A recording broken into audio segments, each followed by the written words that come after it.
और बात चुनाव की करेंगे। उत्तर प्रदेश के लिए बीजेपी गठबंधन के लिए सीटों का पेच अभी भी फंसा हुआ है और रविवार देर रात तक यूपी बीजेपी कोर ग्रुप की बैठक हुई, जो आज लगातार दूसरे दिन भी जारी रहेगी। और अब से थोड़ी देर में बीजेपी कोर ग्रुप एक एक सीट पर चर्चा करेगी। सीएम योगी बीजेपी मुख्यालय पहुंच चुके हैं और आज ही बीजेपी केंद्रीय चुनाव समिति की बैठक भी है। तो कल देर रात बैठक खत्म होने के बाद भी करीब 2.5 घंटे तक अमित शाह और जेपी नड्डा ने अलग से चर्चा की। उससे पहले बैठक में जेपी नड्डा, अमित शाह, योगी आदित्यनाथ, स्वतंत्र देव सिंह और केशव प्रसाद मौर्य शामिल हुए। सारी माथापच्ची के बाद भी बीजेपी अब तक उम्मीदवारों की 3 लिस्ट जारी कर पाई है और पहली लिस्ट में 107 उम्मीदवारों के नाम का ऐलान किया गया था। दूसरी लिस्ट की बात करें तो उसमें 2 नाम थे और तीसरी लिस्ट में 85 उम्मीदवारों के नाम का ऐलान किया गया था पिछली बार जो लिस्ट जारी हुई थी। यानी 403 में से बीजेपी अब तक सिर्फ 194 उम्मीदवारों के नाम का ऐलान कर पाई है। पेच जो है वो सहयोगी दलों के साथ सीटों को लेकर, बंटवारे को लेकर फंसा हुआ है। निषाद पार्टी और अपना दल के साथ मिलकर लड़ने का ऐलान तो हो चुका है, लेकिन अब तक सीटों पर क्या सहमति बनी है वो तस्वीर बीजेपी और गठबंधन साफ नहीं कर पा रहे हैं। हालांकि कहा जा रहा है कि सब कुछ आपसी सामंजस्य से होगा, किसी भी सीट को लेकर कोई तनातनी नहीं है, लेकिन अभी तक माथापच्ची जारी है। और इस बड़ी और अहम खबर पे दिल्ली से कुमार गौरव मेरे सहयोगी जुड़ रहे हैं और लखनऊ का रुख करेंगे, वहां अशोक तिवारी जुड़ रहे हैं। पहले कुमार, आपके पास आते हुए, कल देर रात तक मंथन, आज भी बैठक और आज तो एक एक सीट पर चर्चा होगी। कैसे देखें, गठबंधन के साथ क्या मुश्किलें आ रही है? बीजेपी के सामने चैलेंज क्या है कि अभी तक सीटों का ऐलान नहीं हुआ?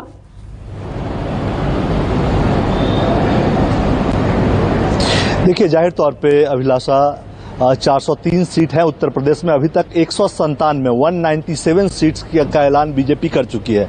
आपको ये ध्यान देना होगा कि अपना दल ने भी कल रामपुर से एक मुस्लिम कैंडिडेट को अपना प्रत्याशी बनाया है। तो कहीं ना कहीं सीट बाई सीट सहयोगी दलों के साथ बातचीत चल रही है, इसमें कोई दो राय नहीं है। तभी अपना दल ने अपना एक उम्मीदवार घोषित किया है। मुख्य तौर पे जो गठबंधन के सहयोगी हैं बीजेपी के, अपना दल और निषाद पार्टी, वो दोनों पूर्वांचल में हैं और उधर चुनाव जो है वो बाद में है, शुरुआत के फेज में नहीं है, इसलिए ज्यादा हड़बड़ी में बीजेपी नहीं दिख रही है। जहां तक सीटों की बात है, 403 में से बहुत मैक्सिमम सीट्स अगर देंगे सहयोगियों को तो दोनों मिलाकर 30, 32, 35 सीट से ज्यादा सहयोगियों को नहीं मिलने वाला, लेकिन उसके बाद भी लगभग 365 के आसपास सीटें बचती है। उत्तर प्रदेश में चुनाव कड़ा है, मुकाबला टफ है, इसलिए एक एक सीट पर विचार चल रहा है। इससे पहले भी 3 दिन तक बैठक हुई थी, कल रात बैठक हुई, आज फिर पूरे दिन चर्चा होगी और कल केंद्रीय चुनाव समिति की बैठक होगी।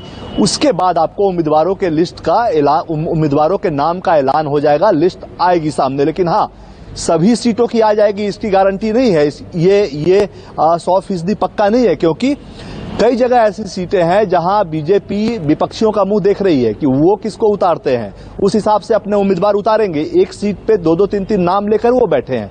तो जो सीटें इनके लिए फेवरेबल दिख रही है उस पर कल केंद्रीय चुनाव समिति की बैठक के बाद उनका ऐलान हो जाएगा। लेकिन जहां भी टफ मुकाबला है या सहयोगियों से जहां पे बात पूरी नहीं हो पाई है, उन सीटों को कल भी बीजेपी रोक कर रखेगी। इसके अलावा मणिपुर विधानसभा की 60 सीटों पर कल चर्चा हो गई, उसकी भी सूची कल केंद्रीय चुनाव समिति से क्लियर हो जाएगी। उत्तराखंड की कुछ सीटों पे पेच फंसा है, कुछ वहां पे विरोध भी चल रहा है, कुछ पार्टी से बाहर भी गए हैं। सांसदों की एक कमेटी बीजेपी ने बनाई थी विरोध को रोकने के लिए, बागी तेवरों को कम करने के लिए, वो फेल हुई है। तो उन चीजों पे भी मंथन हो रही है। यानी 5 राज्यों में चुनाव है, चौतरफा दबाव एक तरह से पार्टी पे होता है, इसमें कोई दो राय नहीं। लेकिन हाँ, उत्तर प्रदेश की हम लगातार जिक्र कर रहे हैं, वहां मुकाबला कड़ा है। कहा जाता है कि दिल्ली का रास्ता यानी 2024 का रास्ता उत्तर प्रदेश के 2022 के चुनाव से होकर निकलता है। इसलिए उत्तर प्रदेश में एक एक बारीकियों पे केंद्रीय नेतृत्व उत्तर प्रदेश के नेतृत्व के साथ बैठकर चर्चा कर रहा है, ताकि चुनाव के बाद कुछ दिक्कत ना हो और ये बाद में अफसोस न रहे कि हमने अगर टिकट बेहतर तरीके से दिया होता तो रिजल्ट कुछ और होता। उन सभी परिस्थितियों को में बाद में पड़ने से बेहतर है कि समय लगे, और अभी समय है। पहले, दूसरे और तीसरे चरण के प्रत्याशियों के लगभग नामों की घोषणा हो गई है, थोड़े बहुत बचे हैं और उसमें अभी थोड़ा समय है, उसके लिए बीजेपी और इंतजार करेगी, चर्चा करेगी। लेकिन हाँ, गंभीर चर्चा चल रही है, एक एक सीट पर चर्चा चल रही है। सहयोगियों के साथ भी मनमुटाव न हो जाए, क्योंकि उनका वोट भी पार्टी को मिलना है और पार्टी का वोट भी उनको जाना है, उनकी सीट भी सरकार बनाने में काम आएंगी। इसलिए काफी गहन सोच विचार हो रही है, तनाव है बीजेपी में, इसमें कोई दो राय नहीं है। और उत्तर प्रदेश का चुनाव काफी टफ है, ये भी बीजेपी भले कैमरे पर स्वीकार न करे, लेकिन इतनी बैठक और इतनी माथापच्ची जो चल रही है उससे दिखता है कि बीजेपी तनाव में है।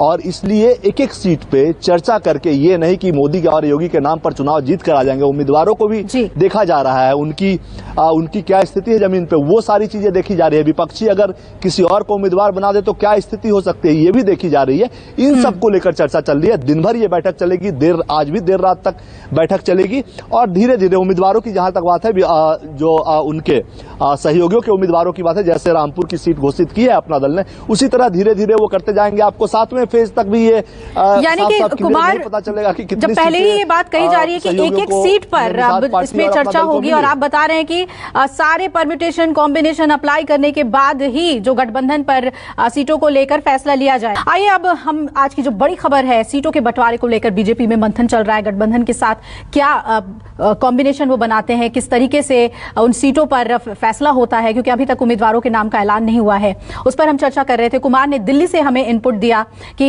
एक एक सीट पर इस पे मंथन जारी है।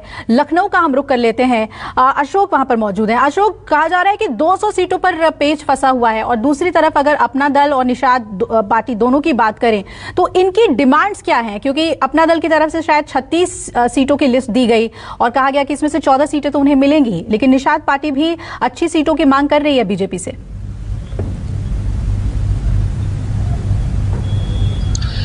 देखिए, निश्चित तौर पर उत्तर प्रदेश का चुनाव चूंकि बहुत आसान इस बार नहीं है किसी भी राजनीतिक दल के लिए, बीजेपी के लिए एक बड़ी चुनौती है उत्तर प्रदेश में दोबारा सरकार बनाना, और समाजवादी पार्टी का जो पूरा गठबंधन है उसकी पूरी कोशिश उत्तर प्रदेश में देखी जा रही है कि कैसे भी करके बीजेपी सरकार को उत्तर प्रदेश से हटाया जा सके।